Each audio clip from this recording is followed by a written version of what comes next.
PM Modi ने राजकोट में किया एम्स का उद्घाटन। कहा, आजादी के बाद 50 साल तक देश में सिर्फ एक एम्स था। पीएम मोदी ने कहा कि आज राजकोट में AIIMS Rajkot, AIIMS Raebareli, AIIMS Mangalagiri, AIIMS Bathinda एवं एम्स कल्याणी का लोकार्पण हुआ।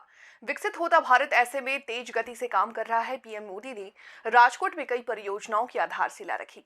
इसके बाद कार्यक्रम को संबोधित करते हुए पीएम मोदी ने इशारों ही इशारों में विरोधियों पर हमला बोला। पीएम ने कहा कि एक समय था जब देश के सारे मुख्य कार्यक्रम दिल्ली में ही होकर रह जाते थे।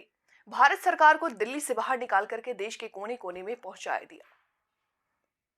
48,000 48,000 करोड़ से ज्यादा के प्रोजेक्ट्स आपको और पूरे देश को मिले हैं। आज new Mundra Panipat pipeline project का शिलान्यास हुआ है। इससे गुजरात से कच्चा तेल सीधे हरियाणा की रिफाइनरी तक पाइप से पहुंचेगा। आज राजकोट सहित पूरे सौराष्ट्र को रोड, उसके ब्रिजेज, रेल लाइन के दोहरीकरण, बिजली, स्वास्थ्य और शिक्षा सहित अनेक सुविधाएं भी मिली है। इंटरनेशनल एयरपोर्ट के बाद अब एम्स भी राजकोट को समर्पित है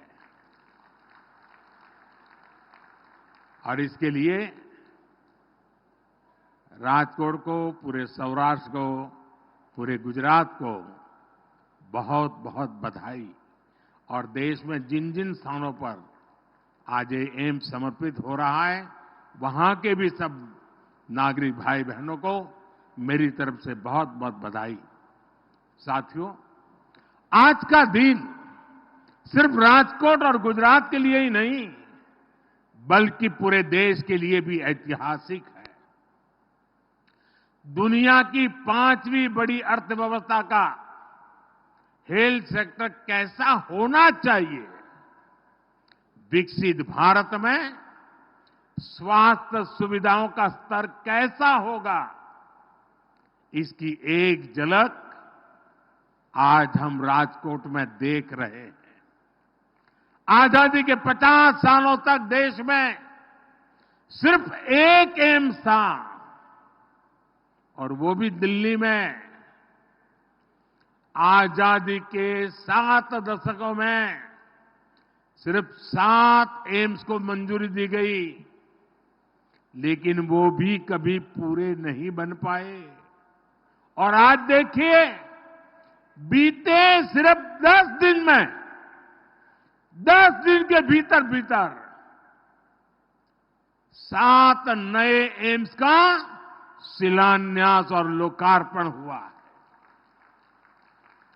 इसलिए ही मैं कहता हूं कि जो 6-7 दशकों में नहीं हुआ, उससे कई गुना तेजी से हम देश का विकास करके देश की जनता के चरणों में समर्पित कर रहे हैं।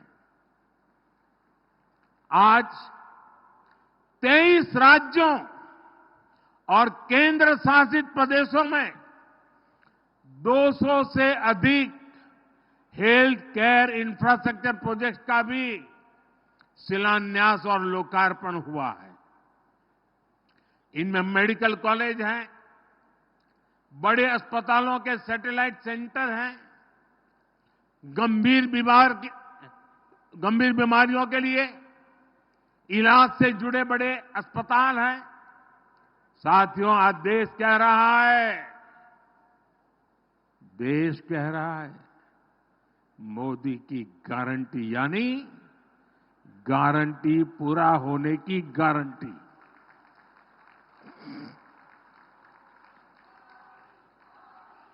मोदी की गारंटी पर यह अटूट भरोसा क्यों है, इसका जवाब भी एम्स में मिलेगा।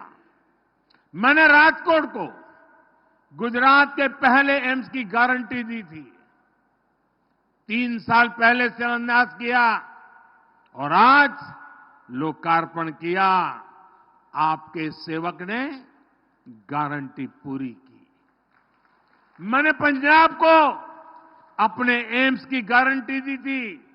बठिंडा एम्स का शिलान्यास भी मैंने किया था और आज लोकार्पण भी मैं ही कर रहा हूं। आपके सेवक ने गारंटी पूरी की। मैंने यूपी के रायबरेली को एम्स की गारंटी दी थी। कांग्रेस के शाही परिवार ने रायबरेली में सिर्फ राजनीति की, काम मोदी ने किया। मैंने रायबरेली एम्स का 5 साल पहले शिलान्यास किया और आज लोकार्पण किया। आपके सेवक ने गारंटी पूरी की। मैंने पश्चिम बंगाल को पहले एम्स की गारंटी दी थी। आज कल्याणी एम्स का लोकार्पण भी हुआ। आपके सेवक ने गारंटी पूरी कर दी। मैंने आंध्र प्रदेश को पहले एम्स की गारंटी दी थी। आज मंगलगिरी एम्स का लोकार्पण हुआ। आपके सेवक ने वो गारंटी भी पूरी कर दी। मैंने हरियाणा के रेवाड़ी को एम्स की गारंटी दी थी। कुछ दिन पहले ही 16 फरवरी को उसकी आधारशिला रखी गई है। यानी आपके सेवक ने ये गारंटी भी पूरी की। बीते 10 वर्षों में हमारी सरकार ने 10 नए एम्स देश के अलग अलग राज्यों में स्वीकृत किए हैं। कभी राज्यों के लोग केंद्र सरकार से एम्स की मांग करते करते थक जाते थे। आज एक के बाद एक देश में एम्स जैसे आधुनिक अस्पताल और मेडिकल कॉलेज खुल रहे हैं। तभी तो देश कहता है, तभी तो देश कहता है, जब जहां दूसरों से उम्मीद खत्म हो जाती है, मोदी की गारंटी वहीं से शुरू हो जाती है।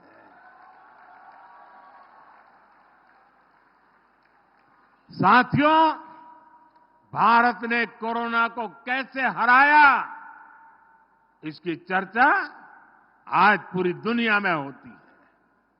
हम ये इसलिए कर पाए क्योंकि बीते 10 वर्षों में भारत का हेल्थ केयर सिस्टम पूरी तरह से बदल गया है।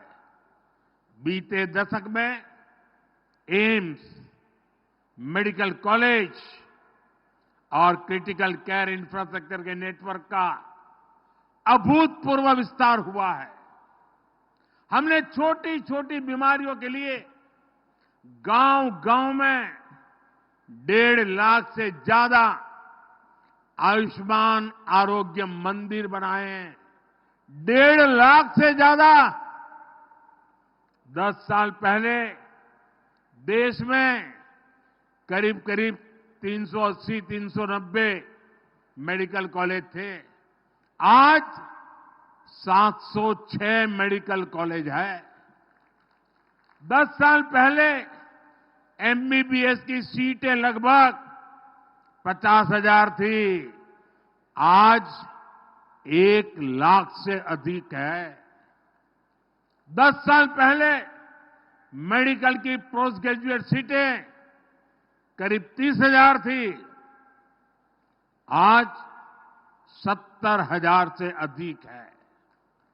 आने वाले कुछ वर्षों में भारत में जितने युवा डॉक्टर बनने जा रहे हैं, उतने आजादी के बाद 70 साल में भी नहीं बने। आज देश में 64,000 करोड़ रुपए का Ayushman Bharat health infrastructure mission चल रहा है। आज भी यहां अनेक मेडिकल कॉलेज, टीबी के इलाज से जुड़े अस्पताल और रिसर्च सेंटर, पीजीआई के satellite centre, critical care blocks, ऐसे अनेक प्रोजेक्ट्स का शिलान्यास और लोकार्पण किया गया है। आज ईएसआईसी के दर्जन अस्पताल भी राज्यों को मिले हैं। साथियों, हमारी सरकार की प्राथमिकता बीमारी से बचाव और बीमारी से लड़ने की क्षमता बढ़ाने की भी है।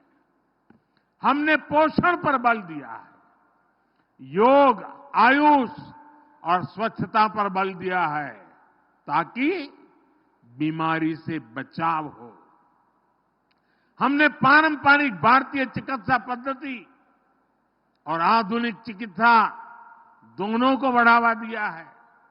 आज ही महाराष्ट्र और हरियाणा में योग और नेचुरोपैथी से जुड़े 2 बड़े अस्पताल और रिसर्च सेंटर का भी उद्घाटन हुआ है।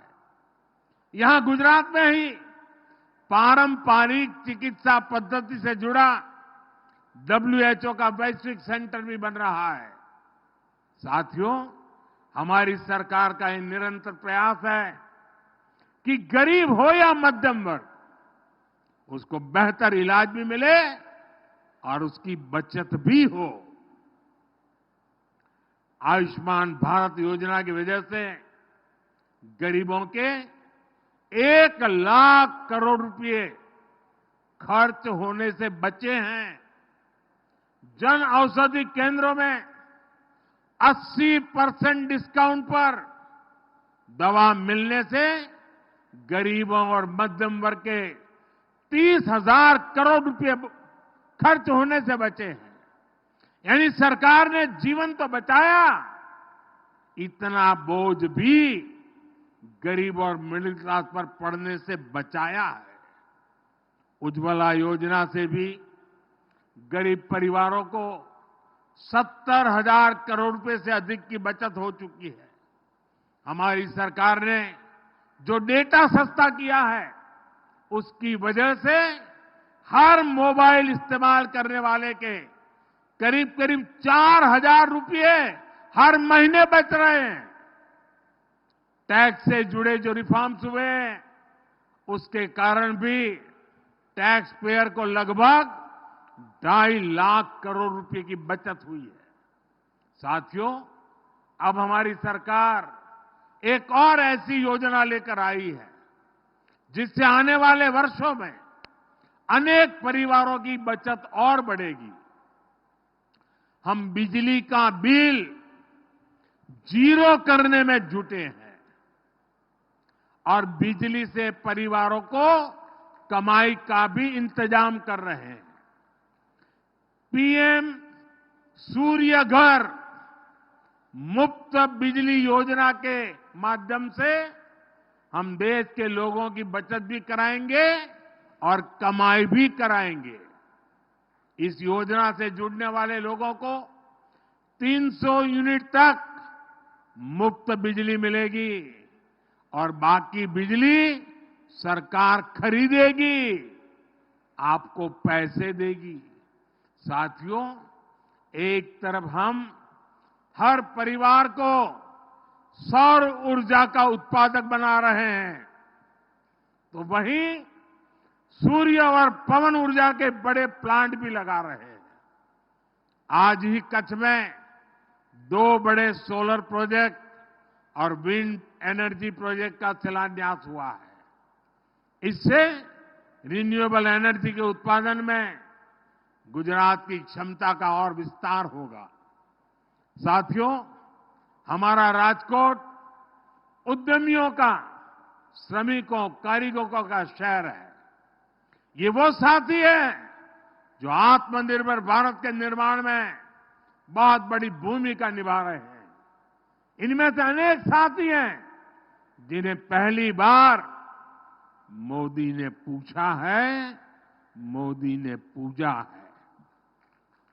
हमारे विश्वकर्मा साथियों के लिए देश के इतिहास में पहली बार एक राष्ट्रव्यापी योजना बनी है। 13,000 करोड़ रुपए की पीएम विश्वकर्मा योजना से अभी तक लाखों लोग जुड़ चुके हैं। इसके तहत उन्हें अपने हुनर को निखारने और अपने व्यापार को आगे बढ़ाने में मदद मिल रही है। इस योजना की मदद से गुजरात में 20,000 से ज्यादा लोगों की ट्रेनिंग पूरी हो चुकी है। इनमें से प्रत्येक विश्वकर्मा लाभार्थी को 15,000 रुपए तक की मदद भी मिल चुकी है। साथियों, आप तो जानते हैं हमारे राजकोट में આપણા ત્યાં સોનીઓનું કામ કેટલું મોટું રાજકોટમાં આ વિશ્વકર્મા યોજનાનો લાભ છે એમને। साथियों, हमारे लाखों रेहड़ी ठेले वाले साथियों के लिए पहली बार पीएम स्वनिधि योजना बनी है। अभी तक इस योजना के तहत लगभग 10,000 करोड़ रुपए की मदद इन साथियों को दी जा चुकी है। यहां गुजरात में भी रेहड़ी पटरी ठेले वाले भाइयों को करीब 800 करोड़ रुपए की मदद मिली है। आप कल्पना कर सकते हैं कि जिन रेहड़ी पटरी वालों को पहले दुत्कार दिया जाता था, उन्हें भाजपा किस तरह सम्मानित कर रही है। यहां राजकोट में भी पीएम स्वनिधि योजना के तहत 30,000 से ज्यादा लोन दिए गए हैं। साथियों, जब हमारे ये साथी सशक्त होते हैं तो विकसित भारत का मिशन सशक्त होता है। जब मोदी भारत को तीसरे नंबर की आर्थिक महाशक्ति बनाने की गारंटी देता है तो उसका लक्ष्य ही सबका आरोग्य और सबकी समृद्धि है।